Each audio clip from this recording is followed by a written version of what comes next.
Recebo agora ao vivo aqui na Band o Fernando Batistuso, advogado trabalhista e professor de Direito do Trabalho. Doutor Fernando, seja muito bem-vindo. Boa tarde. Boa tarde, obrigado pelo convite. Imagina, para a gente tirar as dúvidas das pessoas com relação às alterações que tiveram na lei dos empregados domésticos. Sim. Só para a gente ressaltar, quem se encaixa nos empregados domésticos? Não é somente a empregada doméstica, né? Como muitas pessoas acreditam. Isso. Bem, a primeira questão a ser destacada é que as pessoas elas tendem a vincular a ideia da doméstica àquela empregada que arruma a casa, cozinha, que passa, aquelas atividades mais comuns. Porém, a gente tem que lembrar que essas alterações elas se referem a uma categoria mais ampla, que é a categoria dos empregados domésticos, não é? Sendo empregados domésticos, todos aqueles que prestam um serviço, a lei diz, no âmbito residencial da família, se qualifica como domésticos. Por exemplo, um jardineiro, um zelador, uma babá. O zelador de condomínio não se enquadra. Mas, por exemplo, um jardineiro, se ele for constantemente, se ele receber um salário, se ele receber ordens, ele pode ser considerado um doméstico. Uma babá pode ser considerada uma doméstica. Um motorista particular, ele pode ser considerado um doméstico. Então, não é somente aquela com a qual nós estamos acostumados. Então, a lei diz, aqueles que trabalham no âmbito residencial, mas desde que aquele trabalho dele não gere lucro para a família.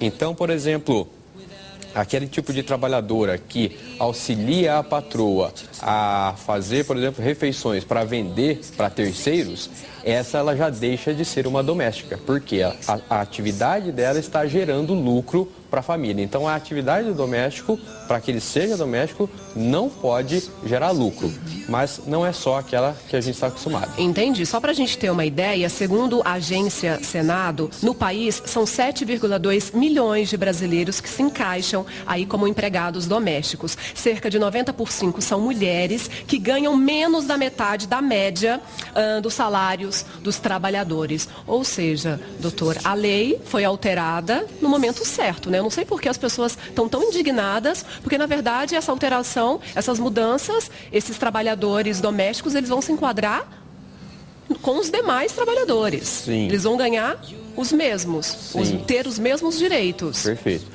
Só para esclarecimento, né, para o público, o que houve, na verdade, foi uma alteração da própria Constituição Federal. Não é uma nova lei. Isso, não é uma nova lei, porque a lei dos domésticos existe desde a década de 70, não é? O que foi alterado foi a Constituição Federal, que a própria Constituição Federal, quando ela trata dos vários direitos dos trabalhadores do Brasil, ela fazia uma diferença com relação aos domésticos.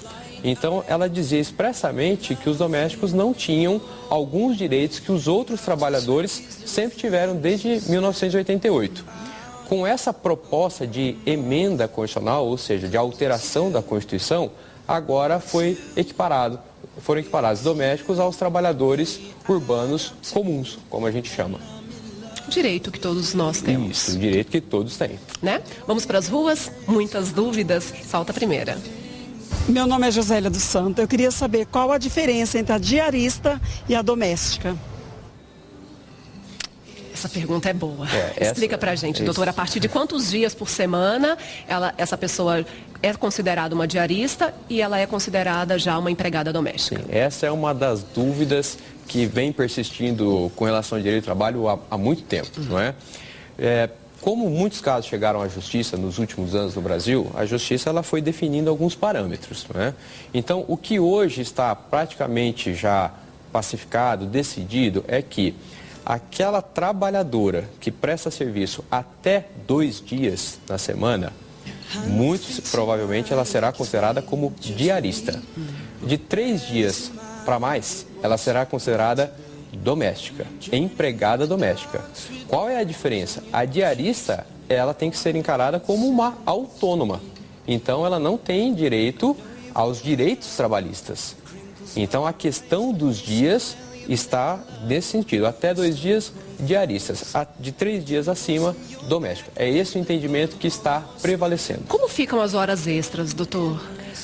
As horas extras vão ser uma questão muito delicada. Por quê?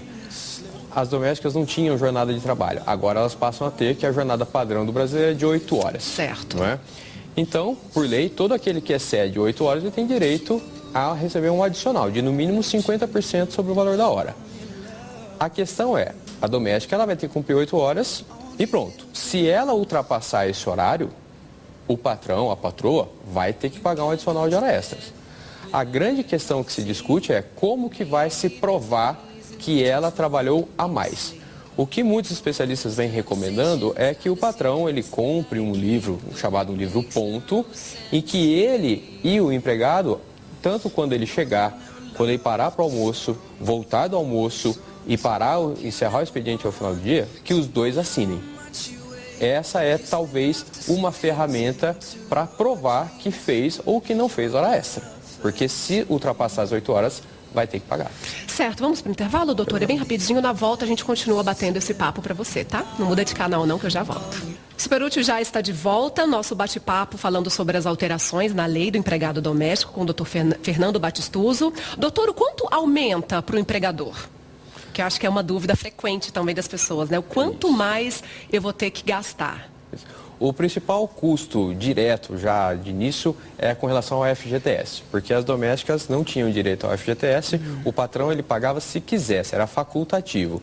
A partir de agora dessas alterações, o FGTS passa a ser obrigatório e ele corresponde a 8% da remuneração da empregada doméstica. Então Certo. Esse é um custo direto. Ok, para as ruas, mais uma dúvida? Meu nome é Cássia Cortes Real, eu queria saber, quem trabalha 3 vezes na semana tem o mesmo direito? Sim, conforme nós dissemos, quem trabalhar de 3 dias a mais passa a ter os mesmos direitos. Próxima. Meu nome é Juliana Donato. Eu queria saber se para quem dorme no emprego muda alguma coisa? Essa é outra da questão delicada que ainda vai dar ensejo a muita polêmica. Quem dorme em casa, então, em princípio, se a jornada é de 8 horas, a partir da 8ª hora de trabalho, o patrão não pode mais exigir daquele empregado nenhum tipo de serviço, porque se ele se mantiver à disposição, isso pode gerar hora extra. E lembrando também que quem trabalha entre as 22 horas de um dia e as 5 horas do dia seguinte tem direito a receber o adicional noturno sobre o valor de salário. Certo, mais uma dúvida. Meu nome é Beatriz Fumagalli e eu queria saber, o cuidador de idosos registrado também está incluso?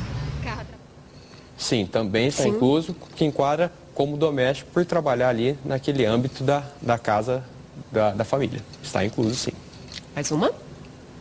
Meu nome é Adriana da Silva e eu gostaria de saber como comprovar a jornada do empregado. A jornada, a recomendação inicial é que se faça um livro ponto, em que os dois assinem. Mas esse livro ponto ele tem que corresponder com a realidade. Não adiantará nada o patrão ou a patroa assinar e determinar que o empregado volte a trabalhar. Ele perde todo o efeito. Última pergunta para a gente ver rapidinho. Alexandra Zamparo Silva, gostaria de saber se o Vale Alimentação pode ser descontado da funcionária se ela comer no serviço. Essa pergunta teria que ser melhor analisada, porque geralmente se ela come no serviço, eu não vejo muita razão dela receber um vale alimentação, não é? Que também não é comum se conceder vale alimentação para a doméstica. A alimentação da doméstica não pode ser descontada do seu salário quando ela come dentro de casa. Doutor, para a gente poder terminar então o nosso bate-papo, quem não se regularizar vai ter que prestar contas com a Justiça do Trabalho. Quem não se regularizar que fique bem claro isso. E o trabalhador se sentir prejudicado, ele, como todo trabalhador, pode recorrer à Justiça do Trabalho e ingressar com uma ação e procurar os seus direitos trabalhistas. Obrigada, doutor, pelas informações. Eu que agradeço. Uma excelente tarde, um ótimo final de semana prolongado. Para vocês todos, obrigado. Obrigada.